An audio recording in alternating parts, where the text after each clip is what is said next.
Radioatividade.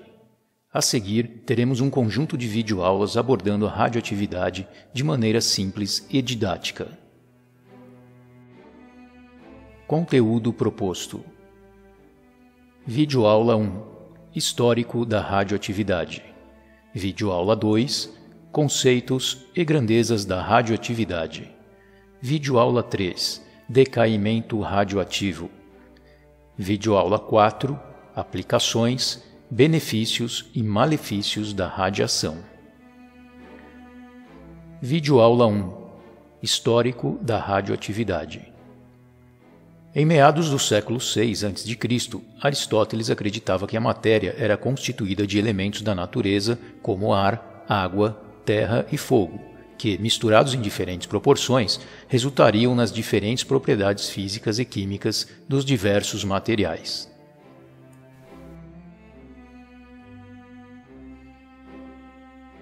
Já Demócrito e seu professor Leucipo acreditavam que a matéria poderia ser reduzida continuamente até que se chegasse num ponto onde o processo não poderia prosseguir, e a porção de matéria correspondente seria o átomo, minúsculas partículas indivisíveis.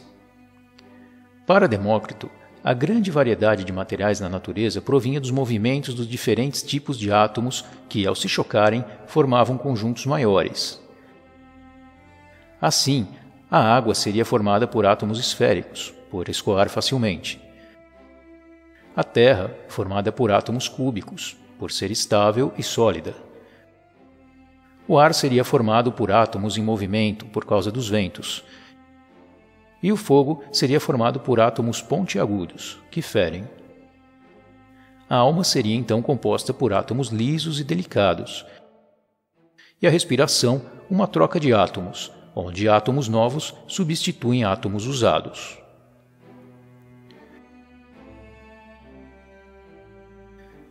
John Dalton, em 1803, tentando explicar o comportamento dos diversos gases da atmosfera, retomou a hipótese atômica. Dalton também acreditava que toda a matéria seria constituída por átomos indivisíveis e espaços vazios. Ele imaginou o átomo como uma pequena esfera com massa definida e propriedades específicas.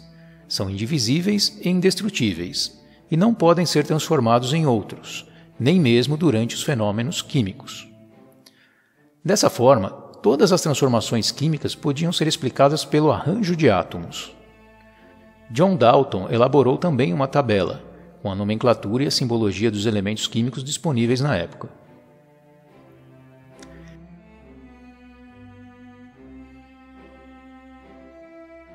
Em 1811, trabalhando com a correção de experimentos gasosos, Avogadro formulou a hipótese da existência das moléculas.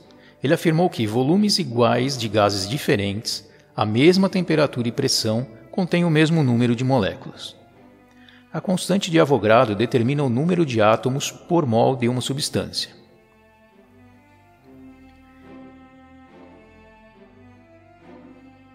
Em 1834, Faraday pensava a matéria como sendo composta de partículas, e quando submetidas à indução eletromagnética, essas partículas ficavam polarizadas, assumindo partes negativas e positivas, que se reorganizavam num estado não natural. Todas as partículas do universo seriam dinamicamente relacionadas umas com as outras por meio de forças. Cargas iguais se repelem e cargas diferentes se atraem. E o valor desta força seria uma função da distância entre os corpos. Assim, para pequenas distâncias, o caráter repulsivo das forças era o predominante, o que explicava a impenetrabilidade da matéria.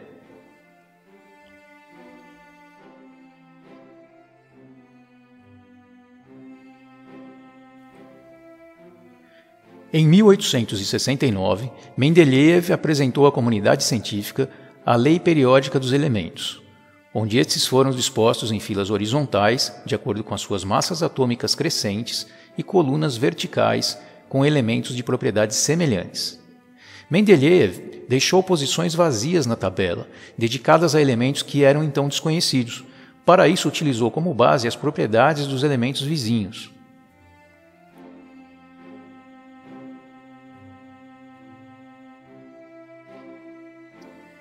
Em 1895, o físico alemão Röntgen Trabalhava em uma sala totalmente escura, utilizando uma válvula com a qual estudava a condutividade dos gases. A certa distância da válvula tinha uma folha de papel tratada com platinocianeto de bário, usada como tela. Röntgen viu com espanto a tela brilhar, emitindo luz. Registrou suas observações em chapas fotográficas e concluiu que os objetos tornavam-se transparentes diante dos novos raios que, por serem desconhecidos, foram chamados de raios X.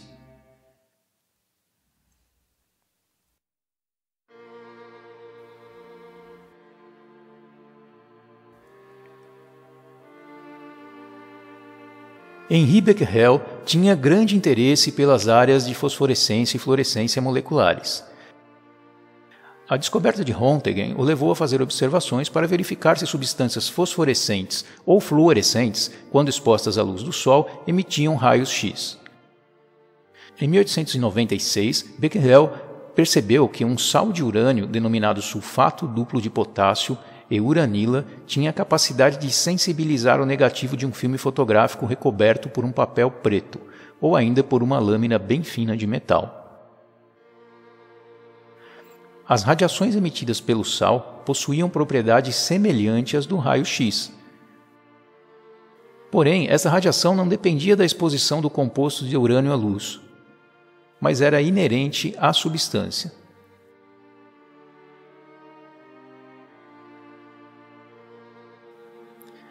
A radioatividade é um processo natural onde os núcleos dos átomos de determinados elementos químicos instáveis liberam energia na forma de partículas e ondas eletromagnéticas, em sucessivas desintegrações até atingirem a estabilidade química.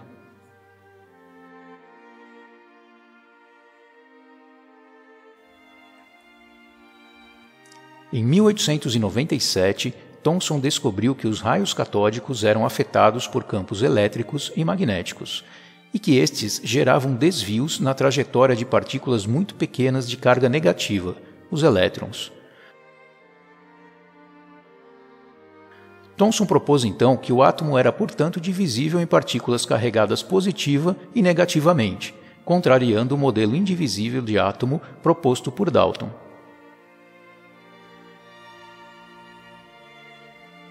Marie e Pierre Curie começaram a pesquisar de onde eram provenientes as radiações no minério de urânio. O casal Curie conseguiu medir tais radiações afirmando que era uma propriedade intrínseca do elemento urânio. Demonstraram em 1898 que a intensidade de radiação era proporcional à quantidade de urânio presente na amostra, chegando à conclusão de que a radioatividade era um fenômeno atômico. Descobriram ainda que o urânio não era o único elemento que apresentava essa propriedade. Os sais de tório emitiam radiações semelhantes. O casal anunciou que 2 minérios de urânio, a petblenda e a chalcolita, eram mais radioativos que o próprio urânio, levando-os a crer que tais minérios poderiam conter um elemento mais ativo que o urânio. Conseguiram do governo austríaco 1 tonelada de petblenda e isolaram um metal que na tabela periódica seria vizinho do bismuto, o polônio, 900 vezes mais radioativo que o urânio. No final do mesmo ano, anunciaram a descoberta do rádio, determinando sua massa atômica, 226, e algumas de suas propriedades, como a de ser um elemento que brilha no escuro e o fato de ser 1,4 milhões de vezes mais radioativo que o urânio.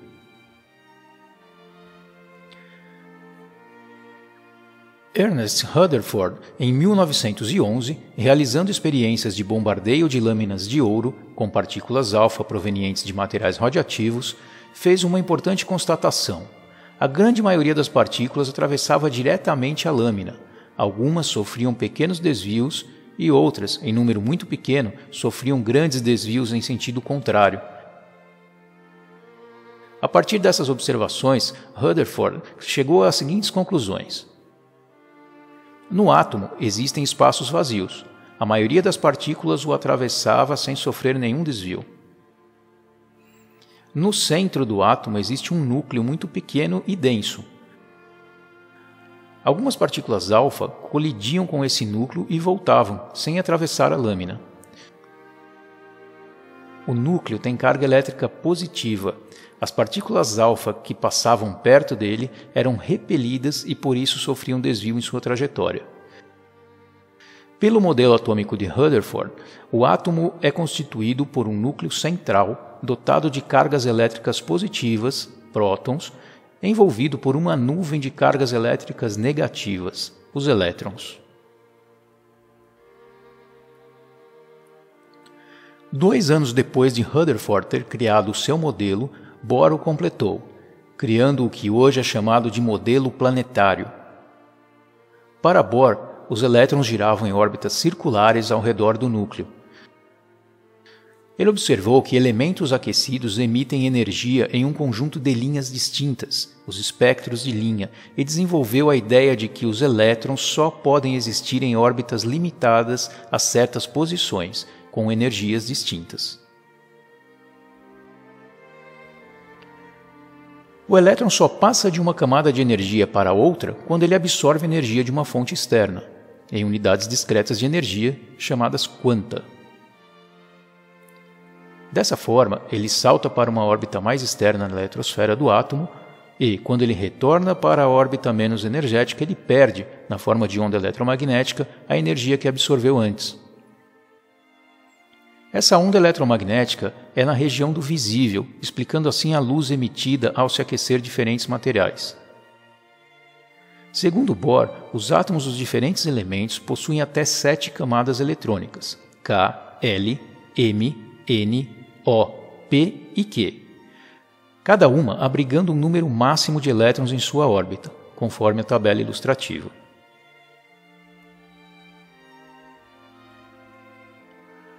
Arnold Sommerfeld, em 1915, afirmou que as camadas enunciadas por Bohr eram constituídas por subcamadas de órbitas elípticas e de diferentes momentos angulares. As órbitas elípticas de Sommerfeld indicaram um segundo número quântico para o átomo, os subníveis de energia S, P, D e F.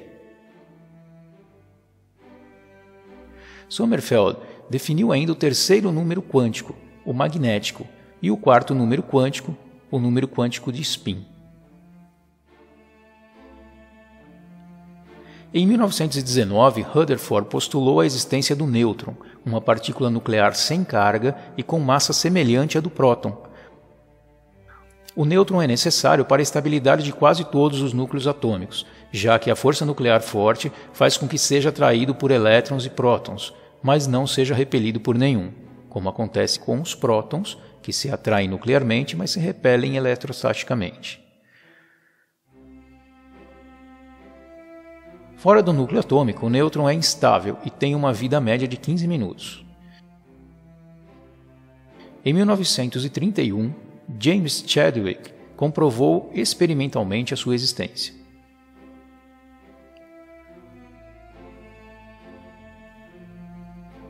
Em 1934, Enrico Fermi realizava experimentos bombardeando átomos de urânio com nêutrons. Fazendo o experimento em diferentes superfícies, ele notou que a colisão com átomos de hidrogênio atrasava os nêutrons. Quanto menor o número atômico do núcleo que a partícula colide, mais energia ela perde por colisão. Em 1938, o físico alemão Otto Hahn e seus colaboradores realizaram essas experiências de bombardeamento de urânio, e a física austríaca Lisa Meitner explicou esse fenômeno dizendo que o núcleo do átomo de urânio era instável, e ao ser bombardeado com nêutrons moderados, ele se rompe praticamente ao meio, originando 2 núcleos médios e liberando 2 ou 3 nêutrons, além da liberação de uma grande quantidade de energia. Era a fissão nuclear. Na fissão do urânio-235, este, ao absorver um nêutron, transforma-se no isótopo urânio-236, altamente excitado e que imediatamente decai, ou seja, transforma-se numa mistura composta de criptônio, bário e 3 nêutrons. A soma das massas dessa mistura é menor do que a massa do urânio-235. A massa que falta é liberada sob a forma de energia. energia que pode ser controlada para fornecer eletricidade ou descontrolada para resultar em uma explosão. Os nêutrons liberados na primeira reação são absorvidos por outros núcleos de urânio-235, resultando em uma reação em cadeia.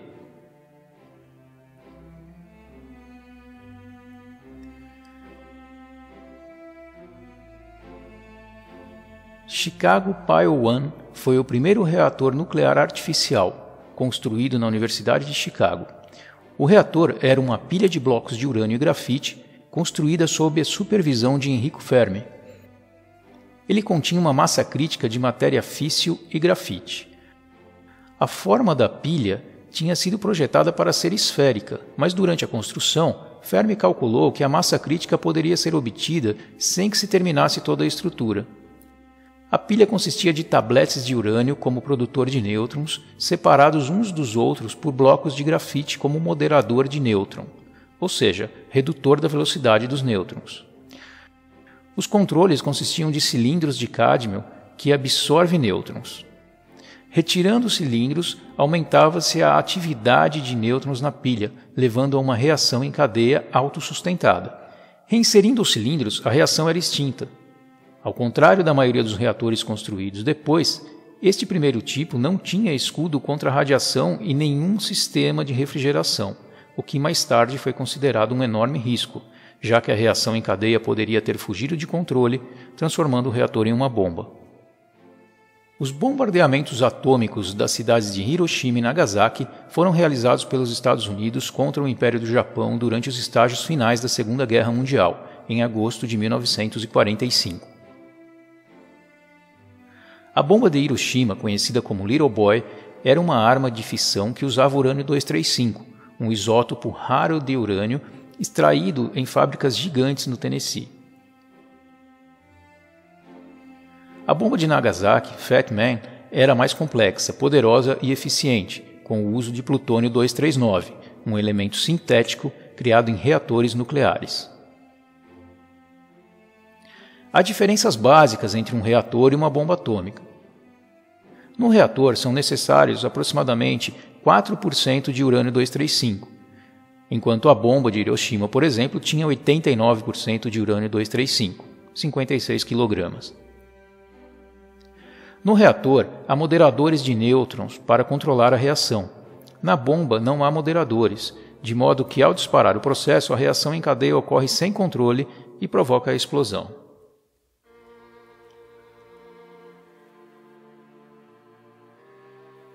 O submarino Nautilus foi o primeiro submarino nuclear operacional utilizando um PWR, reator de água pressurizada. Começou a ser construído em 1952 nos estaleiros navais da General Electric. Foi lançado ao mar em 21 de janeiro de 1954 e entrou em operações em 30 de setembro do mesmo ano, dando início à era da propulsão nuclear para os submarinos. É retirado de serviço em 1979, mas 3 anos mais tarde decidiram recuperá-lo como um marco militar de interesse histórico. A trajetória da geração de energia elétrica em usinas nucleares começou na Unidade 1 da Central Britânica Calder Hall, que entrou em operação em 17 de outubro de 1956. A tecnologia do reator de Calder Hall, desenvolvida pelos britânicos, era Magnox. A potência conjunta de todos os reatores do complexo de Calder Hall atingia 196 MW, dos quais 50 MW da Unidade 1. Foi desligada em 2003, assim como as outras unidades que compunham a respectiva central. No entanto, as 4 torres de resfriamento do sítio foram implodidas apenas em 2007. Concluímos a videoaula 1, Histórico da Radioatividade. Em breve, a segunda videoaula, Conceitos e Grandezas da Radioatividade.